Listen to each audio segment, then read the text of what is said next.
है उसमें चुनाव कैसे जीता जाएगा।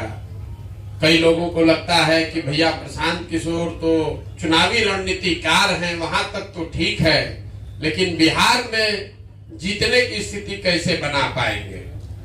आपकी समझ में थोड़ा सा फेर है। हम जो काम पिछले 10 बरस करते थे, जिसका लोहा आप मान रहे हैं, हम नहीं कह रहे कि मानिए, लेकिन लोग ऐसा समझते हैं कि जिसको हम सलाह देंगे, जिसको मदद करेंगे, वो आदमी चुनाव जीत जाएगा। हम अपने दिमाग से वही काम कर रहे हैं। पहले हम सलाह और मदद नेताओं की, दलों की करते थे।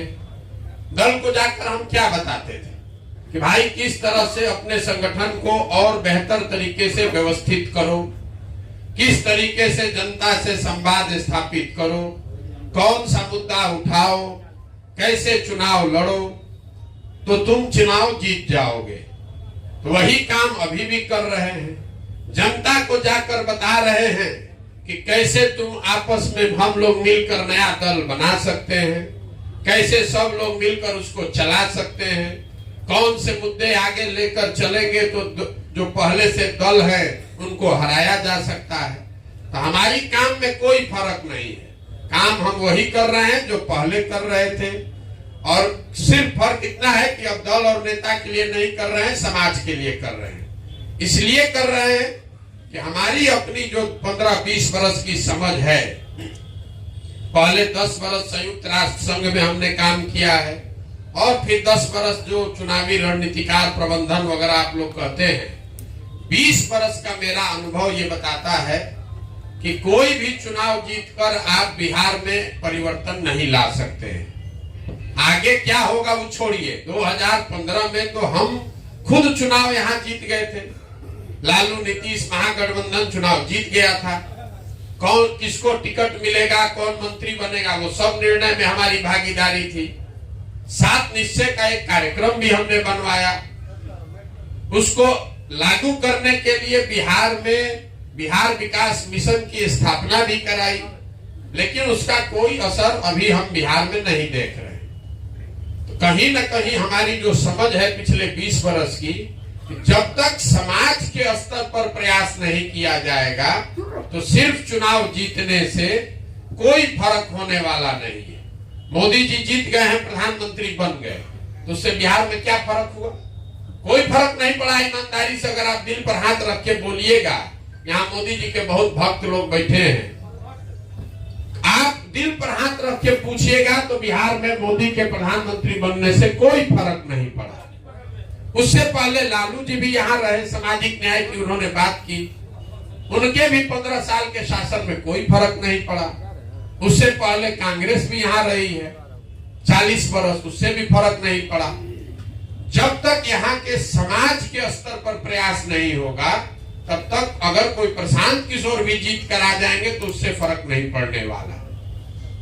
इसीलिए ये प्रयास समाज के स्तर पर किया जा रहा है। और हम लोग का ज्यादातर समय, जितने आप प्रबुद्ध लोग हैं, वो इस पर जाता है कि बिहार को किसने बर्बाद किया। कोई खड़ा होकर बता रहे थे अभी शाहिद जी की कर्पूरी जी से खराब हुआ कि लालू जी से खराब हुआ। हमको लगता है ये बेमानी विवाद है। हम अपनी सभाओं में रोज कहते हैं कि आप ये मान लीजिए कि जितने नेताओं ने बिहार में शासन किया है, उन्होंने जो काम किया या करने का दावा कर रहा है, सबको सही मान लीजिए। काहे के लिए बेकार विवाद करते हैं कि लालू ने खराब किया कि नीतीश ने खराब किया। हम लोग ये मान ले कि कांग्रेस ने 40-45 बरस बिहार में बड़ा अच्छा काम किया। ये भी मान लीजिए कि 15 बरस लालू जी के राज में सामाजिक तौर पर पिछड़े और गरीब लोगों को आवाज मिली। ये मानने में कोई गुरेज नहीं करना चाहिए आपको, हमको। जो लोग बिहार की राजनीति को जमीन से समझते हैं, उसको ये मानने में दिक्कत नहीं होनी चाहिए कि लालू जी के राज में कम से कम शुरुआती सालों में जरूर गरीब और जो पिछड़ा था उसको आवाज मिली। ये अलग बात है कि उनके आगे के साल में जंगल राज आ गया, लेकिन लालू जी भी आज दावा क्या करते हैं? वो ये नहीं कहते हैं कि हम बिहार को अमेरिका बना दिए। लालू जी यही कहते हैं कि हम गरीब को, वंचित को आवाज दिए। मान लीजिए दिए आवाज, नीतीश कुमार क्या किए? कह रहे हम सड़क बिजली बना दिए। ठीक है भैया, मान लीजिए। अगर सबके काम को सही मान लिया जाए, सबके दावे को भी सही मान लिया जाए, तो भी इस बात से तो कोई इनकार ही नहीं कर सकता है कि देश का सबसे गरीब, सबसे पिछड़ा, सबसे ज्यादा अशिक्षित, सबसे ज्यादा भूखमरी और बेरोजगारी वाला राज्य बिहार है। इस बात से तो कोई इनकार नहीं कर सकता है। तो काहे बहस कर रहे हैं झूठ मूठ का कि मोदी बिगाड़े कि लालू बिगाड़े? हम तो कह रहे हैं कि अगर सब ने काम किया तो भी हम लोग सबसे बदहाल हैं। तो जिसको थोड़ी बहुत भी समझ है उसको ये समझ आ रहा है कि भैया जिस रास्ते पर हम लोग चल रहे हैं पिछले 50-60 साल से, उस रास्ते से चलकर तो बिहार का कल्याण नहीं होना है। तो रास्ता बदलना पड़ेगा और हमें लगता है कि वो रास्ता समाज से होकर जाता है, दल से होकर नहीं जाता है। इसीलिए ये प्रयास कर रहे हैं। हम लोगों पर मामूली दबाव नहीं है। जहां पर जा रहे लोग कह रहे भैया तुरंत दल बनाइए, बिना दल बनाए बिना चुनाव जीते नहीं होगा। कितना दिन पैदल चलिएगा? जहां दरभंगा में यात्रा खत्म हुई, आदमी सोचता भैया जल्दी बताइए कौन चुनाव लड़ना है। ये चुनाव लड़ने का अभियान नहीं है। चुनाव लड़ना हमारी प्राथमिकता नहीं है। चुनाव लड़ना पड़ेगा, सरकार बनाने के लिए वो प्रयास करना पड़ेगा। आपकी चिंता है कि चुनाव लड़ना जीतना कैसे होगा बिहार में। हम आपको बता रहे हो हमारी चिंता नहीं है। चुनाव लड़ना 6 महीने का काम है। आप देखिएगा इसी बिहार में जलजला कर देंगे 6 महीने जब चुनाव लड़ने का बाद। आदमी कह रहा है भैया किसका वोट काटेंगे? एनडीए का काटेंगे कि महागठबंधन का काटेंगे? लाइए हम लिख के दे देते हैं, दोनों को काट के साफ कर। कोई नहीं, ये अहंकार से नहीं बोल रहे, इसलिए नहीं कि हमको कोई अहंकार है। हमारे माता पिता, हमारे गुरुओं ने जो सिखाया है, जिस काम को लीजिए उसको पूरी ईमानदारी और मेहनत से कीजिए। जिस बंगाल का आप गुणगान करते हैं कि बंगाल में प्रशांत किशोर हरा दिए, यहाँ बैठा हुआ शायद ही कोई आदमी जानता होगा कि हम बंगाल गए मई 2019 में। हमारे पिताजी की मृत्यु हुई मई में, उसके 15 दिन के अंदर हम बंगाल गए और बंगाल से निकले मई 2021 में। 2 बरस जब कोरोना से आप भागकर घर में छुपे हुए थे, हम बंगाल में गांव-गांव में लगकर काम कर रहे थे, तब सफलता मिली। आप एक लाइन में पढ़ते हैं प्रशांत किशोर गए, बंगाल जीत के चले आए। अगर हम इतनी मेहनत कर रहे हैं, इसलिए कर रहे हैं कि हमको मालूम है कि ये बहुत कठिन काम है। ये आकर आप हमको मत बताइए कि बिहार को भैया सुधारना बड़ा मुश्किल है, जाति कैसे टूटेगा, लालू कैसे हारेंगे।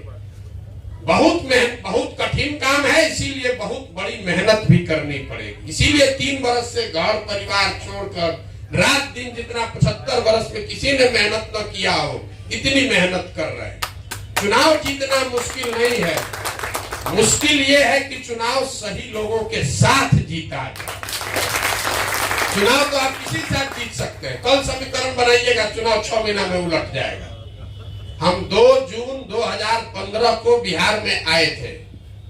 18 नवंबर 2015 में बिहार चुनाव जीतकर चले गए। 6 महीना लगता है, उससे बात नहीं बनेगी। मुश्किल ये है बिहार में कि जो समाज में समझदार आदमी है, सही आदमी है, वो राजनीति में है ही नहीं। या तो उसको लोगों ने हाशिए पर ढकेल दिया, या लोग कहता है भैया इससे किनारे रहो, राजनीति में जाने से क्या होगा, ये तो सुधरने वाला नहीं है। ऐसे ही समाज के लिए बहुत सालों पर, सैकड़ों साल पहले ग्रीस के एक दार्शनिक थे, मैं हमेशा कोट करता हूं, प्लेटो।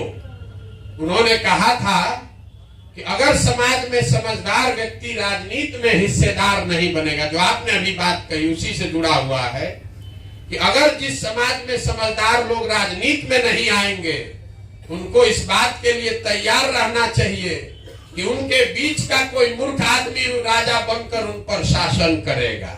बिहार में वही हुआ।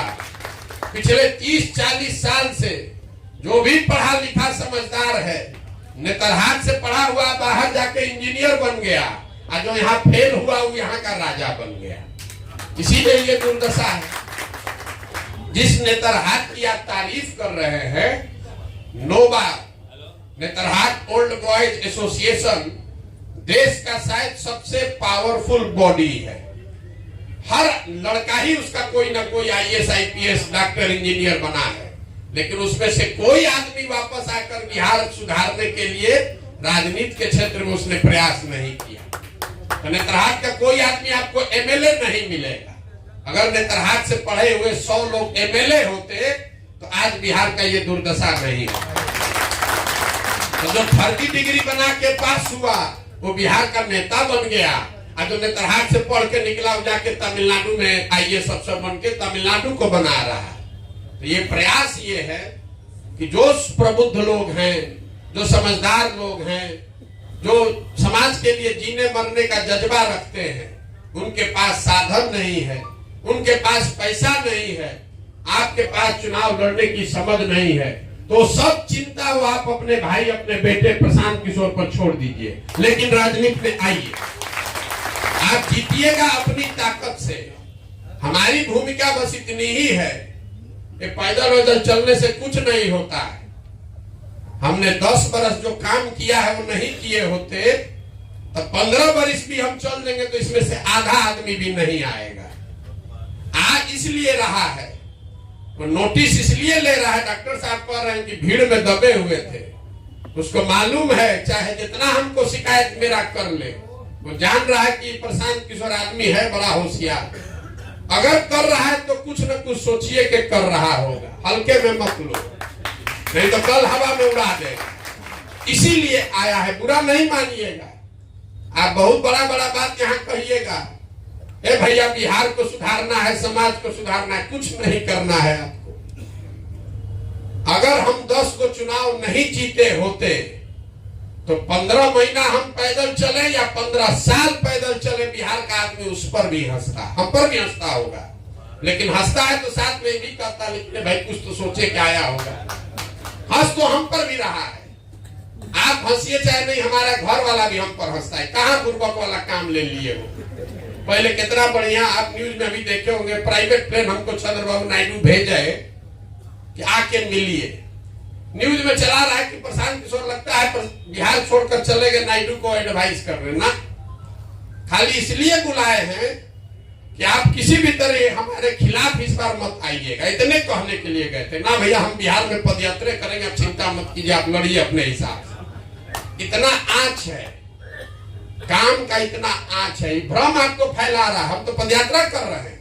आज हमको न्यूज छपा है किसी मैगजीन में कि प्रशांत किशोर पदयात्रा रोक के चंद्रबाबू नायडू को मदद कर रहे हैं। तो हमको प्राइवेट प्लेन भेज के ये बुलाने इसलिए बुलाए थे कि हम इतने आपसे चाहते हैं कि आंध्र प्रदेश में आप वापस मत आइए, हम लोग चुनाव जीत जाएंगे। हम जीत जाइए, हम कहाँ आ रहे हैं, हम तो वहां पदयात्रा कर रहे हैं, आप घबराइए नहीं, यही कहने गए थे। जब तक आप कुछ करके नहीं दिखाते हैं कोई आपका मानता नहीं है, कोई नहीं मानता। हमारी भूमिका इस पूरे अभियान में एक कुम्हार की है। घड़ा जो है वो तो मिट्टी और चाक से बनेगा, कुम्हार कितना भी होशियार है घड़ा नहीं बना सकता है। लेकिन पूरे पदयात्रा के दौरान कुछ अच्छी मिट्टी, कुछ अच्छा चाक आप जैसे लोग मिल जाएंगे, फिर आपके पीछे मदद करेंगे, ताकत शक्ति बुद्धि लगाएंगे और जनता को समझाकर आपको जिता कर लाएंगे। उसमें कोई दिक्कत नहीं। लोग एकदम यहाँ त्रस्त है नया आदमी चुनने के लिए, खाली उसको दिक्कत यह है कि दिख नहीं रहा है। आप लोग जिस जाति की बात करते हैं, 100 में 80 आदमी कहेगा भैया कुछ कहिए, अंत में भोटवा तो जाते पर पड़ेगा। हम रोज आपको आईना दिखाते हैं, लेकिन लोग के दिमाग में ऐसा बैठा है मानने को नहीं तैयार। यहाँ जितने आदमी बैठे हैं, आप ये बताइए मोदी जी को वोट बिहार की जनता ने दिया है कि नहीं दिया है? दिया है। भाजपा को नहीं दिया। लोग कहता है अरे मोदी जी का नाम नहीं रहता तो एमपी तो मुखिया नहीं जीतता, सब मोदी जी के नाम पर वोट पड़ा है। तो मोदी जी के जाति के कितने लोग इस बिहार में रहते हैं? एक भी उनके जाति का आदमी बिहार में नहीं रहता है। तो अगर हर आदमी जाते पर वोट दे रहा है तो मोदी जी को वोट कौन दे रहा है? लेकिन हम कहेंगे तो कहेंगे ना ना वो तो धर्म को देता है, जात को नहीं ना दे रहा है, धर्म को नहीं दे रहा है। ये भ्रम मत पालिए कि हर आदमी जाते पर वोट दे रहा है। अगर आप पीतल और सोना दो चीज समाज में रखिएगा तो किसी भी जाति का हो सोना ही उठाएगा, पीतल कोई नहीं उठाएगा। अब जिम्मेवारी आप पर हम पर है कि जो विकल्प हम लोग जनता के सामने रखना चाहते हैं वो खरा सोना हो, तो हम लोग कोई चुनेगा। कहां किसी ने प्रयास किया है कि जनता ने उसको नहीं चुना है? हम लोग बिहार की जनता को बेकार न गाली दे रहे हैं। अरे भाई, आपने प्रयास कहां किया कि जनता ने आपको नहीं चुना? प्रयास हमको करने दीजिए, सब लोग आप लोग लगिए। हमारी अपनी समझ है कि यहाँ बिहार की जनता के चेतना पर धूल पड़ गया है, वो चेतना मरी नहीं है। जो डॉक्टर साहब ने कहा वो ठीक बात बताया। यहाँ के लोगों की समझ और समझदारी में कोई दिक्कत नहीं है। बिहार में, यूपी में लोगों को और कुछ आए चाहे नहीं, हम देश भर के लोगों के साथ काम करके अनुभव के आधार पर बता रहे हैं। यहाँ के लोगों की सामाजिक राजनीतिक समझ बहुत अच्छी है। यहाँ के आदमी को धंधा पानी नहीं आता है, पढ़ाई लिखाई में हम लोग बंगाल जैसे नहीं, तमिलनाडु जैसे नहीं है, धंधा पानी में गुजराती महाराष्ट्रियन जैसे नहीं है। लेकिन यूपी बिहार के लोगों को राजनीति की खूब समझ है। हमारी बात पर भरोसा नहीं है, किसी गांव में जाइए, आप अपने कॉलेजों में देखते होंगे, 4 आदमी को बैठाइए, केरल से लेके कश्मीर तक आपको राजनीति समझा देगा। हम आपको बता रहे हैं, पैदल चले, एक जगह हमको एक यादव जी मिले बूढ़े, हमसे फिलिस्तीन और इजराइल का राजनीति पूरा बता रहे थे, एकदम फटा हुआ कपड़ा में। बोले भैया, लोकसभा में मोदी को वोट देना है, यहाँ पर बिहार में नया व्यवस्था बनना चाहिए, लेकिन आपका राय लेना चाहते हैं गाजा वाला में जो हो रहा है इस पर क्या करना है। हमारा मुंह खुला रह गया। ये आदमी जिसके शरीर पर कपड़ा नहीं है, वो फिलिस्तीन और इजराइल की राजनीति पर पूरी उसकी 15 मिनट तक हमको समझा रहे थे कि इजराइल में क्या हो रहा है, फिलिस्तीन में क्या हो रहा है। तो यहाँ लोगों को राजनीतिक समझ है। व्यवस्था के अभाव में, विकल्प के अभाव में हम लोग बेवकूफ दिख रहे हैं। बेवकूफ हम लोग हैं नहीं।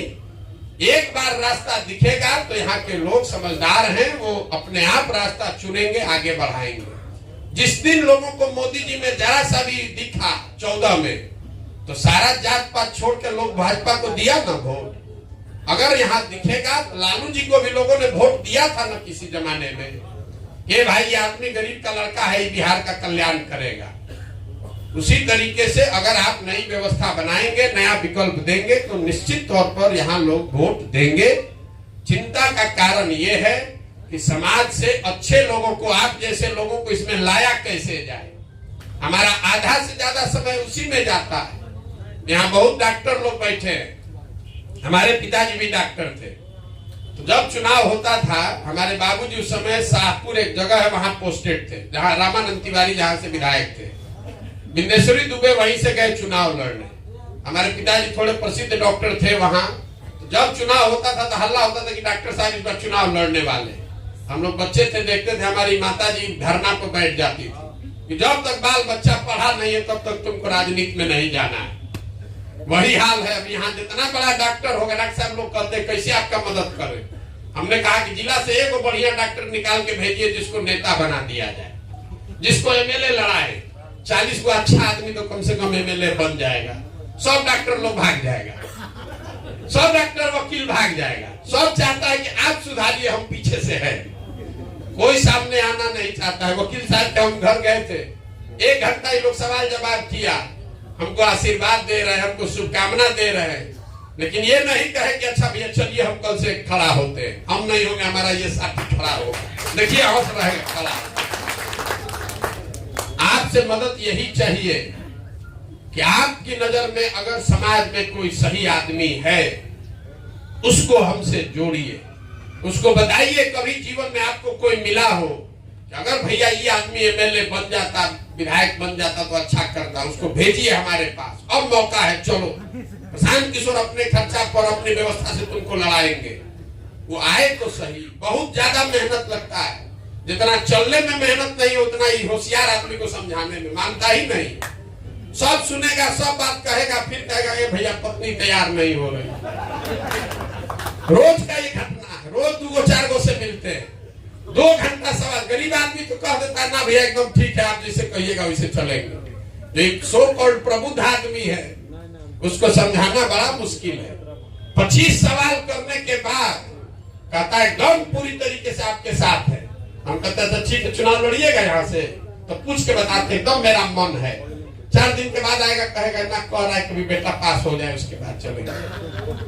तब तो भैया अभी भर छोड़ दीजिए, मन से हैं, आगे हम आ जाएंगे। ये होशियारी है लोगों की। सब आदमी सोच रहा है पहले कुछ हो तब देखा जाएगा, अभी तो पीछे से देखते हैं, अभी तो घूम रहे हैं क्या होगा। सब लोग लगिए, खाली बात कहने से कि बिहार बहुत खराब है सुधरने वाला नहीं। किसी न किसी को हिम्मत करके प्रयास करना पड़ेगा। हम ऐसा समझते हैं कि अगर हमारी हिम्मत नहीं पड़ेगी तो किसका हिम्मत पड़ेगा बिहार में। इसलिए हम अपना काम कर रहे हैं। 2 बरस लगे 10 बरस लगे, करेंगे हम यही, और बिल्कुल किए बगैर मानने वाले नहीं। आप ये समझ लीजिए, कितना भी आदमी कह ले ये भाग जाएगा, नहीं रहेगा, बिजनेसमैन है, विचारधारा नहीं है, बिना किए मानेंगे नहीं। तमिलनाडु को तमिलनाडु के लोगों ने बनाया है ना। अन्ना दुरई पेरियार 20 बरस वहां संघर्ष किए तब न तमिलनाडु बना है। जब देश आजाद हुआ तो तमिलनाडु और बिहार बराबर का राज्य था। आज तमिलनाडु बिहार से 7 गुना ज्यादा आगे है। तब न हम लोग के लोगों को गाली दे रहा है। तो हम लोग 50-60 बरिस से कुछ नहीं किए, दही चूड़ा दाल भात चोखा खा के सोए हैं। आजाद के नाम पर राजनीति किए हैं। लालू नीतीश जात खिला रहे हैं, मोदी जी 5 किलो भात खिला रहे हैं। बिहार के आदमी को कुछ नहीं चाहिए। बिहार के आदमी को कुछ नहीं चाहिए, जात और भात, इसका जुगाड़ है तो इसके आगे चिंता का बात नहीं है। लालू नीतीश नेता वो लोग समझ गया है, ये लोग को जात का डोज लगाते रहो, वोट देता रहेगा। अब मोदी जी जात नहीं है हमारे पास, तो चलो भात का जुगाड़ कर देते हैं। नहीं तो दूसरा हथियार क्या है बिहार के लोगों को, तो उसको भात चाहिए, तो सबको 5 किलो अनाज का उपाय लगा दिए। अब 4 किलो अनाज ले रहा है, जो मजदूरी कर रहा था वो भी नहीं कर रहा है। ये दुर्दशा है। इतने आप प्रबुद्ध लोग बैठे हैं, कभी आप बैठ के सोचे कि भाई मोदी जी गुजरात में बुलेट ट्रेन बना रहे, तमिलनाडु में जहां से एक को एमपी नहीं जीता वहां साल में 6 बार जाते हैं। बिहार की चिंता कभी नहीं किया उन्होंने। बिहार में कभी नहीं आया कि दरभंगा में चीनी मिल कैसे बनेगा, क्यों नहीं किए हैं। हम आपको बता रहे हैं क्यों नहीं किया। मोदी जी के साथ 3 बरस काम किए। आप गुजरात में जाइएगा, ऐसे किसी सभा में गांव में मोदी जी भी जाएंगे, तो वहां गुजराती जो आदमी है बिजनेस का उसको इतना समझ है, पहले बात अपने धंधा का करेगा। मोदी जी कैसे हमारा इनकम बढ़ेगा, कैसे हमारे गांव में रोड बना दीजिए कि हमारा भाड़ा कम लगे, फैक्ट्री कैसे लगेगा। तो मोदी जी को वहां काम करना पड़ता है। सारे नेताओं को आपने देखा होगा गुजरात में, सारा मंत्री विधायक मुख्यमंत्री सबको हटा दिए, नया आदमी लेकर आए। बिहार में कभी मोदी जी ने कुछ नहीं किया है, क्योंकि मोदी जी को भी मालूम है 5 किलो भात बनिए दिया रहा है और एक अयोध्या में मंदिर बनिए गया है। बिहार का आदमी कहता है मोदी जी चिंता मत कीजिए, अरे भेजिए ना गधा घोड़ा, किसको भेजिएगा, हम लोग जिता के भेज देंगे। 5 बरिस बैठ के जिस सांसद को आप और हम गाली देते हैं, उसी को जाकर फिर मोदी जी के नाम पर वोट देंगे। तो मोदी जी भी जैसे लालू नीतीश ने समझ लिया कि इस राज्य में लोगों को कुछ नहीं चाहिए, सिर्फ जाति चाहिए। आप बताइए, लालू जी ने जिन समाज को आवाज दी, जिसको कहते हैं कि हम सब गरीब को पिछड़े को आवाज दिए, उसी समाज के बच्चों को उन्होंने पढ़ने की व्यवस्था क्यों नहीं की। कभी बिहार में उन्होंने भूमि सुधार क्यों नहीं लागू किया, कि गरीब वंचित जो है पिछड़ा समाज है उसको जमीन मिल जाए। उसके लिए पूंजी रोजगार का व्यवस्था क्यों नहीं किया। लालू जी बुर्बक थोड़े ना है, आवाज दे दिया कि हमारा और हमारे बच्चों का नारा लगाते रहो, पैसा पूंजी शिक्षा नहीं दिया। कभी इतनी समझ न हो जाए कि आप अपना हक मांगने लगे। तो नेता ये समझ गया है, मोदी जी भी जान गए हैं कि भैया फैक्ट्री लगाएंगे तो लोग कहेगा ये को काहे लग रहा है, गुजरात में 4 को लग रहा है, अच्छा है फैक्ट्री लगेबे मत करो, भात दो 4 किलो अनाज दो। कभी आप सुने हैं गुजरात में कि 4 किलो अनाज के लिए मारा मारी हुआ हो। बिहार में जहां जाइए आदमी यही कह रहे भैया 4 किलो अनाज, राशन कार्ड नहीं मिल रहा है, 2000 रुपया लग रहा है राशन कार्ड में, उसके आगे सोचिए नहीं रहा है। उसको राशन कार्ड मिल जाए, उसके लिए देश में धरती पर वही सबसे अच्छा नेता है जो उसको राशन कार्ड बिना घूस के दिलवा दे। लोगों का शिकायत ही नहीं है कि नौकरी नहीं है, लोगों का शिकायत यह है कि जो राशन कार्ड मिल रहा है, फ्री राशन कार्ड, उसमें 2-2.5 हजार रुपया घूस लग रहा है। तो जब तक ये मानसिकता पर काम नहीं होगा तब तक बिहार नहीं सुधरेगा। बाकी अब जिसका और सवाल करना, हमने बहुत लंबा समय ले लिया उत्तर देने में, माफी चाहते हैं। अब सवाल जो है वो कीजिए। क्या प्लान है ये तो जब पदयात्रा खत्म होगी तभी जारी करेंगे, लेकिन एक आपको एक पहलू उसका बता रहे। दुनिया भर में जहां सबसे अच्छी शिक्षा व्यवस्था है, खासकर स्कैंडिनेवियन कंट्री जो है, फिनलैंड, स्वीडन, नॉर्वे, जहां सबसे अच्छी शिक्षा व्यवस्था है, वहां के मॉडल को जाकर आप अध्ययन कीजिएगा तो आप पाइएगा कि हर गांव, हर पंचायत, प्रखंड में अच्छा स्कूल बनाने का प्रयास नहीं किया गया है। प्रयास ये किया गया है कि अच्छा स्कूल बने और लोगों को स्कूल तक पहुंचाया जाए। तो बिहार में हम लोग का जो मॉडल है, हम लोग की सोच है कि हर गांव में स्कूल बनाने के बजाय, जो बात एक थोड़ा सा शाही साहब बता रहे थे, अगर हर प्रखंड में एक नेतरहाट के समक्ष आपको विद्यालय बनाना है तो उसका खर्चा करीब करीब बिहार में अभी आएगा 15,000 करोड़ हर साल का, जो कि संभव है। आप ऐसे मुंह कर रहे हैं, बिहार के शिक्षा बजट अभी है 40,000 करोड़। तो सोच ये है कि हर प्रखंड में हर साल कम से कम एक अच्छा स्कूल नेतरहाट के स्तर का बनाया जाए, ताकि 5 वर्ष में एक प्रखंड में 5 विश्व स्तरीय विद्यालय बने। और जो मैपिंग अभी हो रही है, कोई प्रखंड बिहार में ऐसा नहीं है जहां 5 सही जगह पर अगर विद्यालय बना दिया जाए तो 15 मिनट से ज्यादा किसी के बच्चे को अपने घर से स्कूल पहुंचने में नहीं लगेगा। तो पूरे प्रखंड में जो 25 विद्यालय चल रहा है उसको सबको बंद करके 5 अच्छे विद्यालय बनाए जाए और लोगों को स्कूल बस की सुविधा दी जाए ताकि लोग अपने बच्चों को स्कूल में भेजें। ये मॉडल है। जो बड़ी शिक्षा का विजन है उसका एक पहलू ये है। आप जैसे दिल्ली, बॉम्बे में रहते हैं तो आपका बच्चा स्कूल कैसे जाता है? स्कूल बस से जाता है। 15 मिनट, 20 मिनट, आधा घंटा वहां स्कूल में गया, पढ़ के वापस आया।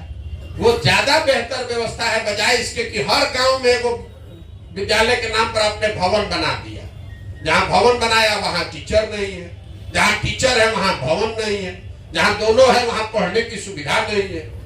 कई लोगों को लगता है यहाँ की भैया खिचड़ी बट रहा है, इसलिए आपने भी कहा कि खिचड़ी बट रहा है इसलिए पढ़ाई नहीं हो रहा। आप हमको ये बताइए, 8वें क्लास के ऊपर किसी विद्यालय में तो खिचड़ी नहीं बट रहा है, वहां पर पढ़ाई क्यों नहीं हो रहा है? कुछ आदमी कहता है कि नियोजित शिक्षक सब खराब है इसलिए पढ़ाई नहीं हो रहा है। तो फिर आप हमको ये बता दीजिए कि भैया पटना साइंस कॉलेज में पढ़ाई क्यों नहीं हो रहा? पटना कॉलेज में, दरभंगा सीएम साइंस कॉलेज में पढ़ाई क्यों नहीं हो रहा? वहां तो नियोजित शिक्षक नहीं है। अगर इस समस्या को आपको समझना है तो उसको गहराई से समझिए। पिछले 30-40 सालों में समाज और सरकार दोनों की प्राथमिकता में शिक्षा है ही नहीं। समाज में भी लोग कह रहे हैं, सरकार को बेकार गाली दे रहे हैं। गांव देहात में भी लोग कहते हैं भैया पढ़बो करेगा तो क्या करेगा, इसको नौकरी तो मिलना नहीं है, मजदूरी कराएं। लोग भी विद्यालय में यही देख रहे हैं कि वहां खिचड़ी मिल जाए, साइकिल मिल जाए, पोशाक मिल जाए। तो समाज और सरकार दोनों की प्राथमिकता में शिक्षा नहीं है। यही कारण है कि विद्यालयों की छवि खिचड़ी बांटने की है और कॉलेज की छवि डिग्री बांटने की है। यहाँ जितने लोग आप बैठे हैं, आप रोज किसी न किसी से मिलते होंगे, कहता है यहाँ एडमिशन लिए, काहे लिए थे भैया? शिकायत लोग क्या करता है कि 3 वर्ष का बीए का डिग्री भैया 5 वर्ष में मिल रहा है। ये नहीं कह रहा है कि वहां पढ़ाई नहीं हो रहा है, ये कह रहा है कि 3 वर्ष का डिग्री 5 वर्ष में मिल रहा है। बच्चे को भी पढ़ना नहीं है, उसको तुरंत डिग्री लेके भागना है। तो छवि यहाँ पर यह है कि स्कूल से खिचड़ी मिले, कॉलेज से डिग्री मिले, पढ़ाई दोनों में नहीं हो रहा है तो कोई चिंता का कारण नहीं है। हम लोग यही सरकारी विद्यालय से हम भी पढ़े, यहाँ कितने लोग बैठे हैं सब सरकारी विद्यालय से पढ़े, हम साइंस कॉलेज में पढ़े। अब आज जरा साइंस कॉलेज में जाइए, वहां से पढ़ा हुआ है कोई आदमी कोई पूछने वाला नहीं। हम लोग कैवेंडिश हाउस में रहते थे। बिहार में आप टॉप कीजिएगा तो कैवेंडिश में आपको जगह मिलता था। अगर आप खड़े होके कहते थे हम लोग हम कैवेंडिश में रहते हैं, पढ़ाई का छोड़ दीजिए, आदमी ऐसे आंख उठा कर देखता था कि बहुत होशियार लड़का होगा तब कैवेंडिश में रहता है। अब कोई पूछिए नहीं रहा है। जब तक समाज में भी ये समझ नहीं होगी तब तक बात नहीं बनेगी। तो शिक्षा अगर सुधारना है, उसका 100 गो मॉडल है दुनिया में। और ऐसा नहीं है कि बिहार में हम लोग पैसा खर्चा नहीं कर रहे। 40,000 करोड़ रुपया यहाँ शिक्षा का बजट है, 40,000 करोड़। और 40 को बच्चा भी सरकारी स्कूल से पढ़कर बढ़िया नहीं निकल रहा है। तो बैंडेज लगाने से नहीं होगा, नई व्यवस्था बनानी पड़ेगी। नेतरहाट इसी बिहार में तो था भाई। अगर हम लोग एक नेतरहाट बना सकते हैं, एक समतुल्ला बना सकते हैं तो 50 भी बना सकते हैं, 200 भी। एक दिन में नहीं बनेगा। लेकिन अभी की जो व्यवस्था है इसमें हर साल दुनिया भर के विशेषज्ञ बता रहे हैं कि हर साल 500 ऐसा विद्यालय बनाया जा सकता है। 5 वर्ष कीजिएगा, हर प्रखंड में 5 को बन जाएगा विद्यालय। जरा अंदाजा लगाइए कि अगर हर प्रखंड में 5 नेतरहाट के स्तर के विद्यालय हो तो पूरे 10, 12, 15 वर्ष में तो बिहार का पूरा स्वरूप ही बदल जाएगा। ये सोच है।